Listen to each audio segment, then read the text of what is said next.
1 year ago, I came to Davos and told you that our house is on fire.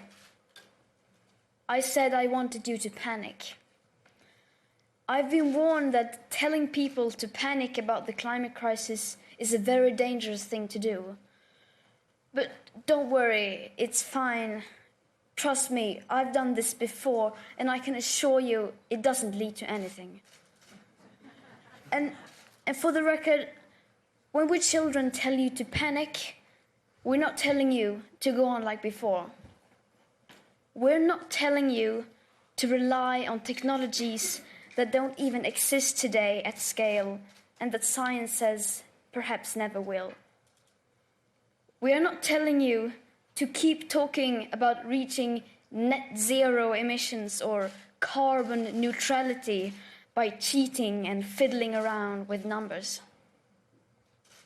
We're not telling you to offset your emissions by just paying someone else to plant trees in places like Africa, while at the same time forests like the Amazon are being slaughtered at an infinitely higher rate.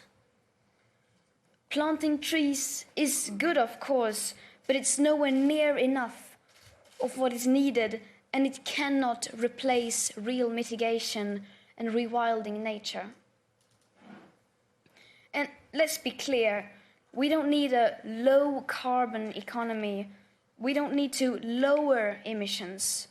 Our emissions have to stop if we are to have a chance to stay below the 1.5-degree target.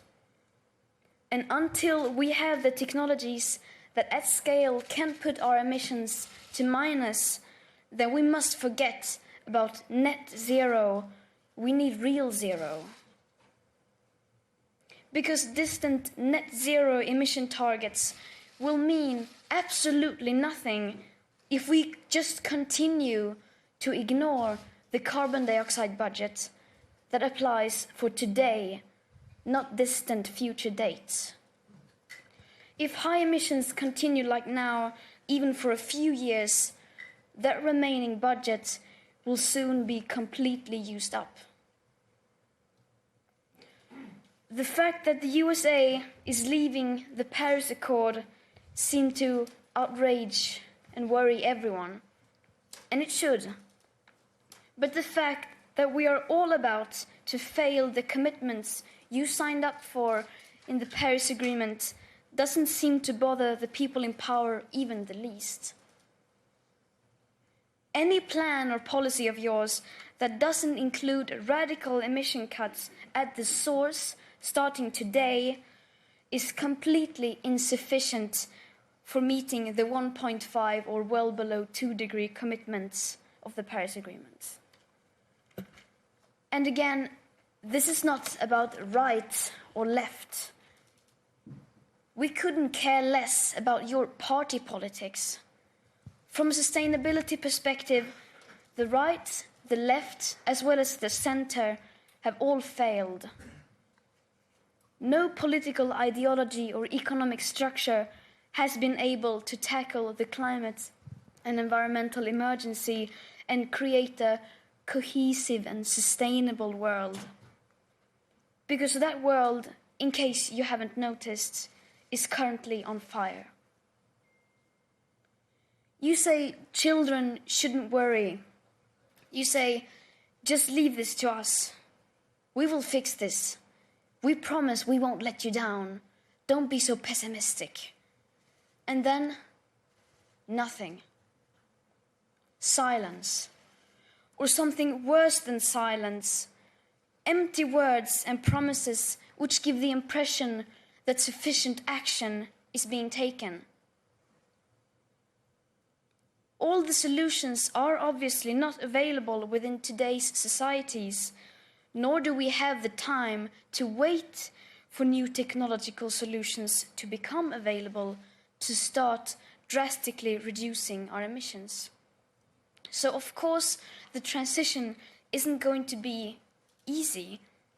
It will be hard, and unless we start facing this now, together with all cards on the table, we won't be able to solve this in time.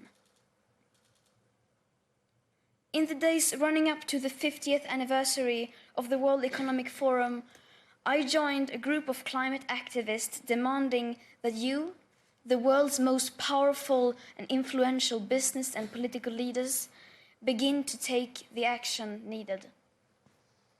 We demand at this year's World Economic Forum participants from all companies, banks, institutions and governments immediately halt all investments in fossil fuel exploration and extraction, immediately end all fossil fuel subsidies, and immediately and completely divest from fossil fuels. We don't want these things done by 2050, 2030, or even 2021. We want this done now. It may seem like we are asking for a lot, and you will, of course, say that we are naive.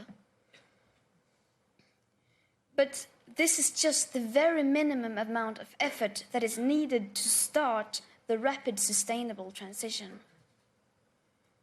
So either you do this, or you're going to have to explain to your children why you are giving up on the 1.5 degree target. Giving up without even trying. Well, I'm here to tell you that, unlike you, my generation will not give up without a fight. The facts are clear, but they are still too uncomfortable for you to address. You just leave it because you think it's too depressing and people will give up. But people will not give up. You are the ones who are giving up. Last week, I met with Polish coal miners who lost their jobs because their mine was closed. And even they had not given up.